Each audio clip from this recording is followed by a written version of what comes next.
everyone. We are here with 3 Flex coaches today, Dean and I as always, and we have Flex coach Tom. Welcome. Thank you. Thank you for having me.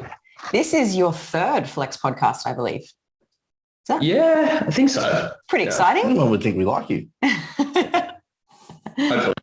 And seems to be doing all right. Yeah. Tom is a Sydney boy who you finished your undergrad in Sydney, didn't you? And then you moved to UQ in Queensland to start medicine.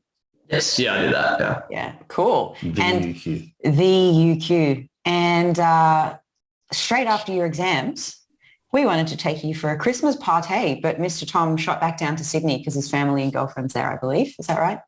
Yeah, and I hadn't seen anyone for about 20 weeks because of lockdown. So it's good to see everyone. Good to be back. He wanted to hang out with the cockroaches. Or cockroaches. Cockroaches. Are you loving the 10-hour drive back and forth, Tom? Yeah, well, I've done it 3 or 4 times this year. It's put some Ks on the car, but it's all right. I can't complain really. It's a pretty nice one, all things considered. The drive of the car? The car is a very standard mum car. It's right up my alley. It's student car. I love the drive in far northern New South Wales, like through Mullumbimby-ish, Byrony. Yeah, you go along the, is it the Murray River? What river do you go along for a while? Through near Grafton. Yeah, maybe. Yeah, I'm not sure what river it is, but it's nice. There's a famous crocodile pie on the way. Is there? Yeah. A crocodile pie. Have you tried crocodile before, Tom? Yeah, well, I've had crocodile schnitzel, which isn't quite crocodile pie. Pretty good. I'd give it Australian. Crocodile schnitty. Anyways, the reason why we wanted to get you on today, Tom, is because you're awesome, but also because we are balls deep. Well, I'm vagina deep in the Better Bodies program. Can I say I'm balls deep? I don't have balls. They're not deep either. No, it's kind of halfway up the body. We are armpit deep in the Better Body program that we're putting together, releasing Jan 10. And Tom is taking, we split this program up into 6 different blocks. We start with nutrition, then we go to training, which is Tom's block. Then we go to hunger and cravings management, and there's mindset and motivation. Then there's habit change and body image support. And then there's your block, Dean, which is supplements and recovery. Mm-hmm. So Tom, we wanted to get you on today to talk about training block number 2, which is training. In about 1 sentence, I would like for you to tell everyone exactly the exercise rep range that they need to do to get jacked. You got 10 seconds. Tell us the secret and go. 3 sets of 20 dumbbell shrugs. Damn it, this is 5 seconds. All right. Thanks for listening to the podcast, everyone. Get jacked. Bye. Actually, maybe one of the worst exercises. Shrugs. Dumbbell shrug. Well, the most poorly executed too, but without too much risk for injury. That's kind of the cool thing about it. Yeah, I think you get a lot of people bouncing around and just sort of shifting every which way. And pigeon heading as they do it. I really love the roll. Oh. And I love the reverse roll. They go one way up and then they go back the other way. Oh, yeah. You call them the ear warmers. That's my Saturday night dance move. But in all seriousness, Tom, there's obviously a lot to say when it comes to training, and there's no one goal. People have different goals and different training ages and different injuries. So there's really a lot to know. We've only got, 2 weeks per topic block because it's a 12-week program. How have you gone about giving everyone what they need to know in 2 weeks? Give us a rundown. Yeah, so I feel uniquely positioned to talk about this because I've done a couple of things with training. I got into the gym through playing rugby, got into powerlifting for a couple of years, did an ultra marathon last year, and now I'm sort of running a training model where I get strong and fit, well, at least try to. But I think experiencing things from a few different domains has allowed me to step a little bit away from training dogma and disregard the concept of there being a magic trick or a magic set and rep scheme or protocol. And instead have a bit more of maybe a bit more nihilistic, one could say, but I now look at training as it's really just a way of imparting stimulus to achieve an outcome. And that's not necessarily that helpful on a advice basis. If I tell someone, hey, just give yourself enough stimulus to do this, that's not necessarily helpful. But I think starting at that point and framing training as going, hey, you like take what you want and then you ask yourself, what would drive me towards that? And it allows you to find a much better path and also allows you to tolerate a bit more flexibility too. So you don't have to be quite as rigid or dogmatic. And how have you found that rigidity affects people? Like, why are we wanting to move away from that?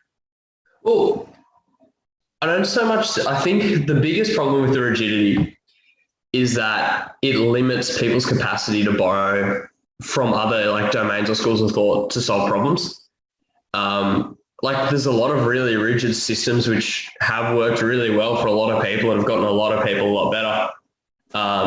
Whether it's you talk about linear progression, whether you talk about like some of the classic like strength building programs, like a starting strength or something like that, or like a 5-3-1. Those programs have done a really good job getting a lot of people stronger over a long period of time. But if you need a thing which exists external to that program, they're not equipped to solve that problem. So I would rather sort of like plagiarize is often the word I'll use. I'd rather pick and choose and go, hey, like this protocol drives this response this way, and I can take that element of it.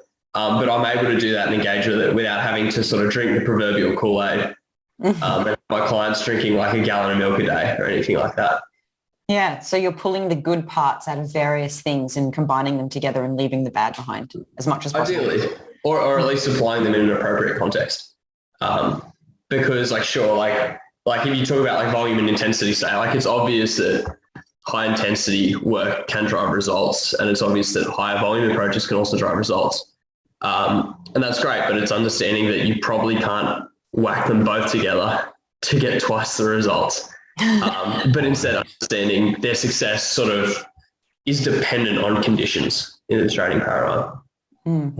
It's like almost like there's this disconnect between people recognizing that X program that they've been given by somebody wasn't given for the purpose of getting a result for everyone, but rather there was a specific result they were after with that specific program. If the person knows what they're doing when they're putting the program together. Yeah, but yet that specificity is lost just in the excitement of the result, like you said. Yeah, and I think a big part of that, and like a massive part of the role of the coach, right, is that objective needs analysis. It's going like, what does this person actually need right now? And what's the best developmentally for them? Yeah. And that's something that you're going to be helping people understand in the training block, sort of like doing their own needs analysis. What questions do they need to ask? And how do we answer those questions or solve the problems? Is that right? Yeah, definitely. So I think like really like the bottom line with like the reason that coaching is often so useful for a lot of people is because it allows that objectivity. It's much easier to look at yourself. Like if you're someone if you're a bodybuilder for the sake of an example, who just hates training arms and your arms are under muscled, you're probably not going to increase the amount of volume you're pushing through there. Whereas if you've got someone in the coaching capacity who can identify that, no emotional attachment, and just go, hey, mate, start doing some more curls, it potentially improves your outcome. So yeah, a real large part of that skill, if you're going to run your own program and coach yourself, is around developing insight and being good at stepping back, assessing it objectively, going, hey, what do I actually need here? And what are the things which can resolve that problem? And minimum effective dose as well, I imagine. Yeah, definitely. And I think that's like people don't talk enough about how volume is actually something we accrue over time. Even if you're really even if you're an enhanced bodybuilder who's running heaps of gear and training super hard, there's a fairly meaningful cap on how much muscle you can actually accrue in a period of time. Yeah, and both actually. Or naturally, like even if you're willing to push that bracket. So I think it makes more sense to go, okay, how do we make you better in 3-4 years time? Because if you can accrue that volume over that time, I guarantee you'll be better in 4 years time if you just improve marginally than if you just go nuts for 6 day weeks. Yeah. I want to pull on two threads here. The first one being for those that are only vaguely familiar with volume and volume accumulation, maybe we can, Tom, you can just kind of unpick what we mean by that. And the next thread I wanted to pull on is just mentioning that this isn't a 12-week gym challenge that we're putting together, because good luck growing almost any muscle at all in 12 weeks, or even setting up, well, you can definitely set up some good habits, but how much leaner can you get in 12 weeks if you're still trying to balance living a life, and you're not doing a comp prep and you're doing it sustainably? So yeah. Which is the whole difference here, is that we're trying to create sustainable change. Well, that's our tagline for Better Bodies, creating sustainable transformations. So this isn't a 12-week program where we're like, Tom's going to teach you how to put together the most wicked training program to get the best results in 12 weeks. It's like, no, in the training block that Tom's taking, he's going to help you understand how to fish so that you can eat for life, how to adjust your training program over time. Is your volume right? Is the intensity right? How do we train around all these different circumstances? And the same with the nutrition block and the habit change block and the mindset block. So let's move back to volume quickly, Tom, if you can just kind of define it and give a bit of background there. Okay. A couple of ways to think about that. The way I often talk about volume is as a sets of hard work per week perspective. It's based on the effective reps model, which I don't love with our condition. Like, I think it has its flaws, but I think its biggest strength is that it's a really useful, simple heuristic. I don't think that all sets are equal necessarily, particularly when you compare, like, say, a single leg exercise where there's a large amount of coordination involved and a lot of thought, and you compare that to like a leg press or a leg extension where you can just work really hard. But I think it's a nice way of framing what's our dose, for want of a better word, of training. And it's interesting because there's plenty of evidence that you can gain muscle, particularly if you're not super well trained. You can gain muscle with really low volumes on like a sets per week basis. And I think the tendency becomes people just push that because they see, volume is muscle gain, like volume is hypertrophy. They just push the upper limit of how much volume they can do. And if some is good, more is better. Exactly. But it tends to ultimately like reduce the quality per set. And again, that's why we don't have, as much as we'd like to pretend so, not all sets are equal from a muscle building perspective. It's just a heuristic we use to appraise our training. So I think what can happen is people who are evidence-based, quote unquote, look at the research and go, this means there's evidence suggesting that I can get improved gains as my sets per week goes above 20. Hey man, let's do 28 sets per week of chest. And what ends up happening is they might do 6 or 7 pretty hard respectable sets. And then the rest of them just become sort of a generic movement. And often I'll look at a client's old programs and I'll see these just absurd, or on paper looks like the biggest, hardest workout ever. They'll do 10 exercises 6 days a week, and each exercise has 3 or 4 sets, which they're saying are RPE 8 or 9. And then when you look one layer deeper, they're not actually fulfilling that. So to go full circle, I think that's where having discussion about what's the minimum amount of training we need to get better is a far more productive one, particularly because all of the research suggests returns to just really rapidly diminish. So sure, there's definitely a place for more advanced individuals to have high training volumes. But if you're beginner to intermediate, I'm of the opinion that you're probably better off having a slightly lower training volume. And I'm not talking 1 to 2 sets a week. I'm talking in the 8 to 12, maybe even as high as 12 to 16 set range, which is still quite a bit of work per body part.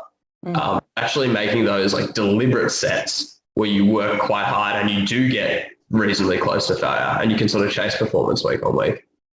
And just for reference, the effective rep model you're talking about is again how hard you would work relative to your proximity to failure. Yeah, so a part of that model is based on the idea that you have fixed order recruitment amongst your muscle fibers. So it's how you can pick up a glass of water or a water bottle, which weighs way less, and you don't sort of throw it up if you were to curl a 15 kilo dumbbell. So part of how that model works is it suggests that ultimately, as you get closer to failure, it's only then that you recruit the entirety of the musculature, or at least the fibers which are capable of doing that work.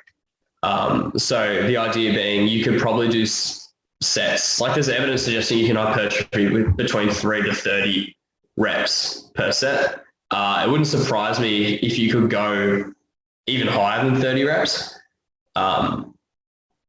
Why you'd want to, I think, is a separate discussion. Because you want to be in pain for a long period of time, maybe? That's why you would go beyond 30?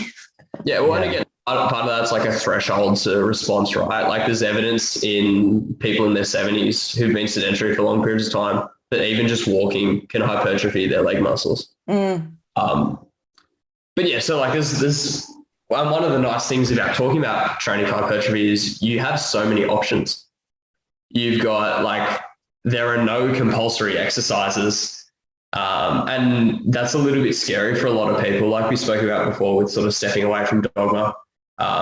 You have this evidence which is sort of at least tipping us towards, hey, as long as you're training hard enough and you're doing roughly an appropriate amount of work, it probably doesn't matter so much as we'd like to think.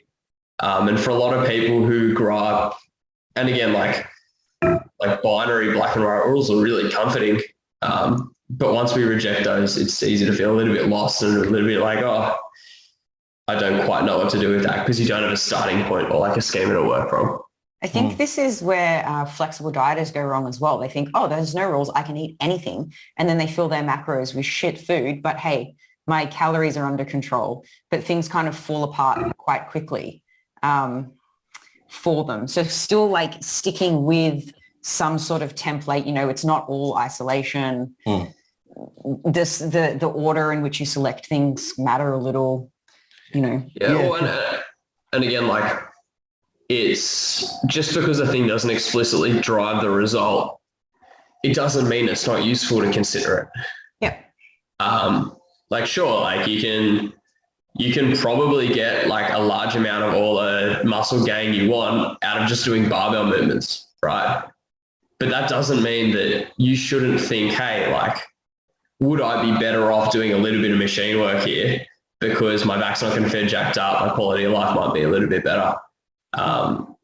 So yeah, just because you can, in the case of the flexible dieter, you can totally eat 1,200 calories a day, lose a kilo of fat a week, and do it just eating Mars bars and whey protein shakes. But that doesn't necessarily mean it's a good idea or a useful one. No.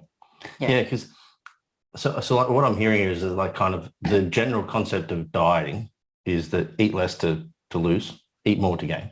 But that's it in its simplest form. And in training, if we're talking about trying to drive an adaptation, is do more. But like, what does more mean on paper? And then the problem we have is a lot of people then just say, here's a program. So everyone's just following a framework that they don't understand.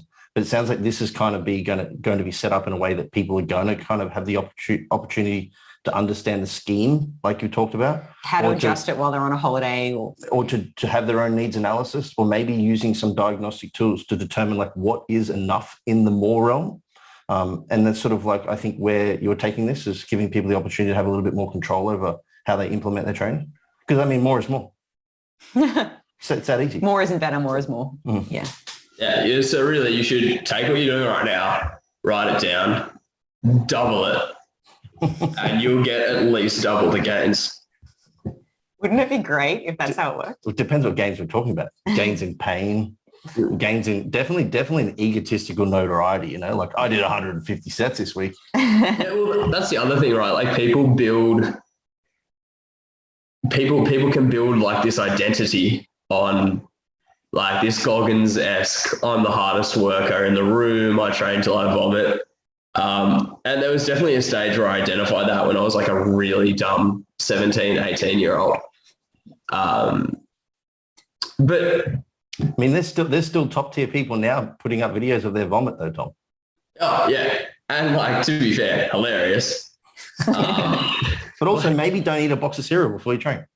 Well, and that's the other like honest element to that I look at, like particularly with like thinking a bit more from nutrition background. Like if you're having like a moderate sized meal an hour and a half, 2 hours before training, good luck being able to vomit. Like you might retch in the corner. Like I respect that. But you probably shouldn't be fueled in a way which allows you to have a proper vomit in your session. But that's a separate discussion. Yes. Yeah. That's funny. Look, it's not a good feeling training to that point, but you do feel like a bit of a hero. Yeah. Yeah, well, and I think it's people are looking, like people take different things out of training, right? And I think there are people who want to sort of justify their existence by saying I'm working as hard as possible. When really that's like a bit of a coping mechanism for being a bit insecure about not necessarily being good enough or hard or like getting the results they want. I think you just summarized the David Goggins book. I haven't read it. I'm a bit of a conscientious objector on Goggins because I think the people who are going to resonate with that are already probably working hard. Yeah. So I have read the book and I had really big expectations because people blow so much smoke up that book's ass. The books have ass, but this one does. And everyone was saying it's so amazing and blah, blah. Anyways, I read it and I didn't have that opinion at all. I did a book review on it a while ago. If anyone's interested, I have a book review highlight saved on my Instagram. You can go ahead and read it. And I said that he doesn't seem to be dealing, because he talks about some emotional and physical abuse that he went through as a child. And then he was, very overweight at a stage and he had multiple divorces and he seemed to have all these emotional wounds that have you ever had a wax or something and you bite down on your finger? You're trying to like redirect the pain. Tom, you've never had a wax, mate? I can't say I have. I'm pretty hairless. As you can see, if the lighting's good, you'll see a little bit of my mo. Yeah. Look, you look like the type of guy who would have smooth legs. Yeah, the whole book was centered around basically how much pain. Shifting pain. He peed blood. He broke his foot and continued to finish a marathon, like all this stuff. And it was he really glorified pain for the sake of pain. And I know that some pain is necessary to reach peaks of success. Definitely discomfort is, but it's like the saying no pain, no gain is just not true at all. Or the more pain, the more gain. Absolutely not true. And it just seemed that he was trying to use the pain of training to mask his emotional pains that he wasn't and still doesn't seem to be dealing with. I think to put on my mouse psychologist hat, I think one of the things that like people talk about mindfulness, right? And like the ability to practice like being present now. One of the things that pain does for a lot of people is it's like almost externally enforced mindfulness. Like when you're doing like, particularly like Dean, I'm sure you like relate from like your soccer background. When you're doing like an absolutely like messed up preseason running drill, and like you are getting to that point where you're about to vomit, all that's present in that moment is like, my legs are burning, I'm out of air, like everything hurts. You can't think of anything else. Yeah. And I think that's one of the ways that like aerobic sports particularly, but also like going to the gym are good for people psychologically, is because like it provides an outlet for people to be in that moment. But what I think you often see like that, you see that misappropriated where people are just basically going, I want to feel all the pain.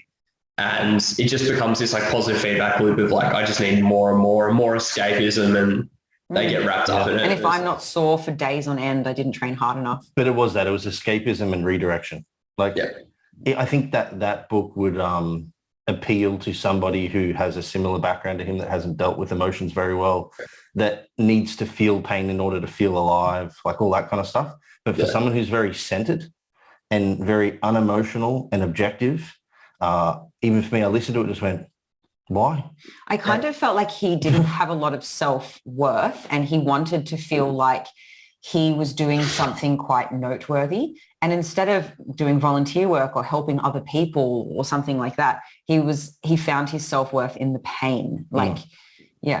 He did, just to wrap this up, because we don't want to spend the time spending on goals, he did repeatedly say, though, please note that this is just how I've dealt with it. I'm not a psychologist, I'm not the person to do this. So, but isn't that like the fitness industry come full circle, right? It's like a whole bunch of people who probably should just go to therapy and stop using their individual experiences as like the gospel truth on how to manage those things.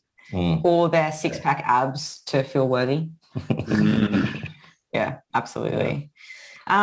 So, Tom, to wrap up our discussion on training, because we have some very funny would you rather questions for you, could you, if anyone's wondering like, oh yeah, no, I'm interested in the training component of the Better Bodies program, what will they walk away with? Will they walk away with a training program that you've written for them? Well, like, what are some of the other topics we're going to be looking at? Yeah, so the way I've broken it up is the first week sort of like a theoretical, like conceptual understanding of like what is training, what do I think about? It's about like the bigger picture concepts of how you can think about your own training and what constraints you have, and then how you can plan to build out your training program. And then the second week is all about the applied side of things. So basically you'll come out of the first week and you'll understand, what do I want? What do I need to do to get that? And then what are the things I'm personally willing to do to go there? So understanding that you don't need to train 6 times a week. If you're a professional and you have a family and you've got other stuff going on, you can train them 3 or 4 times, and here's how you can make it work. Then that second week is all about then like the nitty gritty. Okay, like you understand this framework, you sort of plan things out. This is how I'm going to apply them myself. And we have a couple of case studies too. So talking about like training for powerlifters, training for like physique athletes, and then how to think about and how to integrate cardio, or even talking about like step targets and things like that. So it's been a lot of fun. It's been actually quite useful intellectually to like reflect on my biases and the things I'm doing and why. But yeah, I'm looking forward to taking everyone through it. Yeah, that's awesome. And it's not just, there'll be mainly video lessons, but it's not just video lessons. People will have the opportunity to, you know, in a community to ask questions. Maybe they understand what you're saying, but they're just unsure. And you'll be holding a live call if anybody doesn't have their questions answered in writing within the forum. So we can all get on there as a Better Bodies community and talk over any common problems that are occurring. Yeah. And that's just one training block. Yeah, and I'm looking forward to seeing what because like I think we all have preconceived ideas about training too. So I'm looking forward to seeing what like the people doing the course bring to it, right? Because we all have experiences and preconceived ideas of what like training should look like. And looking at how to apply those. That should be good. Yeah, awesome. I love it. Something we're sharing? Okay. Better Bodies, clearly. Well, anyways, maybe we should start off, because we always finish with this and we always stuff it up at the end. If you have gotten value from this podcast, please rate us on iTunes. Take a screenshot, tag us in it, share it with your friends. Thumbs up on YouTube is apparently now the most important thing you can do. Is it? Please give us a thumbs up on YouTube. They got rid of the thumbs down. Oh, do they? Yeah. So what, you do nothing or a thumbs up? Yeah, it's a thumbs up basically, just to sort of get people into it. And then that's how you get your feedback. And then comments, obviously. So comment as much as you possibly can and thumbs up. Now, something worth sharing. Either, I think I did the last one in the last podcast. So Tom or Dean, do you have a quote, a book, a meal, a tip, a life hack that you think is worth sharing with our audience? Gee, I even knew this one was coming and I completely dropped a blank. Dean. It's funny, he said he was going to say I dropped the ball, and I was going to say I'm handballing this to the guests today. Don't put all the pressure on Tom. Maybe you've got one. Something worth sharing, something to look out for. This is kind of a bit of self-serving, I guess, is STC Fit.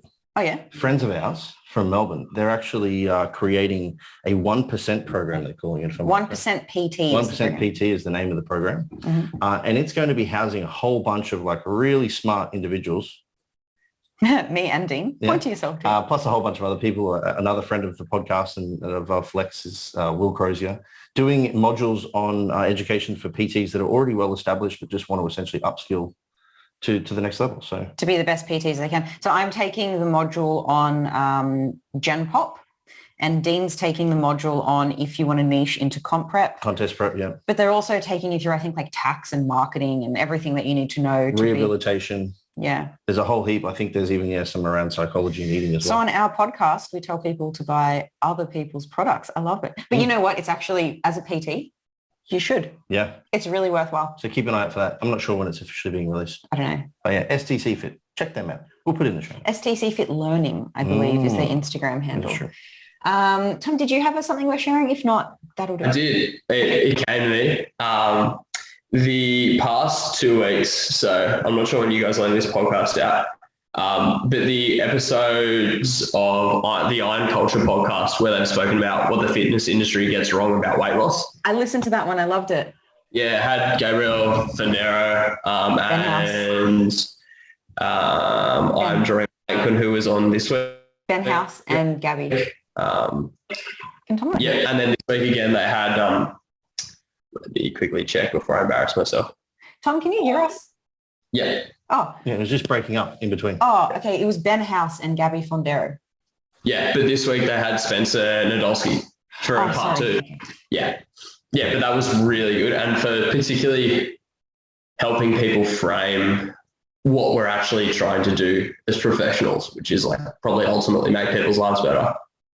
Really, really good discussion. Really interesting. Yeah, awesome.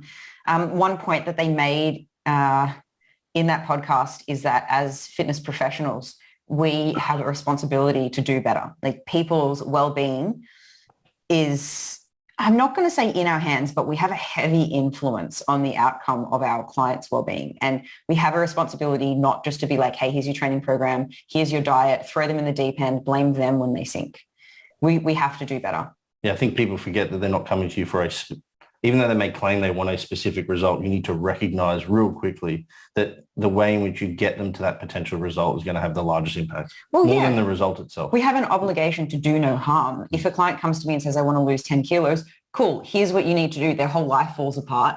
You know, they develop an eating disorder. They put all the weight back on after. I'm pretty sure they'll listen to this podcast and said, Tom said do more. Tom said, get what you're doing and double it. He did. That is a quote. Actually did say it's that. a direct quote. It applies to food as well. Get what you're eating and halve it. Double the deficit, double the surplus. Maybe go from a double deficit to a double surplus and think about all the gains you get. You want to get to that mythological 6 grams of protein per kilo. Wow. That's a lot of protein. Oh, that's you'd be eating 600 grams of protein a day. 660. Fuck. I'd give it a shake. But anyways, we very seriously take our obligation. We very seriously take our obligation seriously. Yeah, that was poorly worded, which is why we've set the Better Bodies program up as creating sustainable transformations. We're not just trying to get you the best results you can in 12 weeks because it's likely not going to be sustainable. Plus, we're offering ongoing. Oh, yes, that's true. After the 12-week program is over, people can stay a part of the community with continued access to the video lessons and access to the coaches for a very reduced price, I believe 25% of the price. Yeah. But anyways, if you want to learn more about the Better Bodies program, from our link in bio, there's a button, or from our website, there's a link. Yeah, check it out. It's something worth sharing for sure. It is. Would you rather, Tom? We've decided not to prepare for this, would you rather? We just have frozen. Is it true? I'm back. There he is. He's back. Okay. We have a card game today, so we're just going to pick one at random. You want to read it? All right, Tom, would you rather be so afraid of heights that you can't go to the second floor of a building, or be so afraid of the sun that you can only leave the house on rainy days? That's depressing. Is being afraid of heights, does that mean I have to avoid windows, or does that mean I couldn't even go onto the second floor? You can't even go onto the second floor. So if you live in a 2-story home and your bedrooms are upstairs, you're sleeping on the couch. You just wouldn't live in a 2-story home. Yeah, well, my apartment's on the second story anyway. You got to move. I'm thinking libraries, because libraries are more than one floor, like university auditoriums are kind of high. Yeah. Even the gyms. What if the leg room's upstairs, Tom? I reckon I'm probably going to cop being terrified of the sun. Only going outside. Well, albinos survive just fine. Yeah. Don't they? But also in that, because particularly post-COVID, right? We live in a world where that's actually comparatively more manageable. And to be honest with you, that first lockdown in Sydney last year, I was in my element. I was thriving. I'm probably a little bit more introverted than I'd previously given myself credit for. And the absence of distractions and the ability just to sit in my zone, we have a gym in our garage. We've got some cardio equipment at home. I could just lock myself in and just, do my thing. So probably that. You had a lot of uni work to do at the time, didn't you? Yeah, and that was when I did the paper I recently got published. The bulk of the work for that happened in that time, so it was fun. Which is why you call yourself a mouse psychologist, I believe. Yeah. Because, yes. And also something worth sharing, if you got it. Too bad. What? Could have shared his paper. Oh, yeah, share your paper. What's your paper called if people want to go ahead and read it? Oh, boy. I'm going to have to pull up the actual title. It's a scientific paper when you can't remember the title. Yeah, it's a slightly long one. Something about anxiety and depression. You mean you didn't make it into a sweet acronym? No, I should have. Matador. Yeah, and it's no Matador, that's for sure. Yes, it's obesogenic diets induce anxiety in rodents, a systemic review and meta-analysis. That was a lot of fun. If you do read it, let me know. I'd be surprised it's a bit dry. But yeah. Love it. All right, Tom, thanks for coming on the show. I'm really looking forward to Better Bodies and working with you guys all on that project. Jan 10th? Jan 10th. My birthday. Well, you should sign up now actually because spots are limited and you won't be charged until it starts. But if you sign up now, it means you have guaranteed yourself a spot in the program. Mm-hmm. And where would they do that, Liz? They will do that from the link in bio or from our website. All of the Flex coaches have the link to Better Bodies in their Instagram bio, but also the Flex Success page. Beautiful. And show notes. Oh yeah, and show notes. It's everywhere. Just look anywhere. Under any cushion, you will find the link to Better Bodies. And maybe some crumbs from last night's dinner. Yes, and that. All right, everyone. Thanks for listening. We'll see you in the next episode.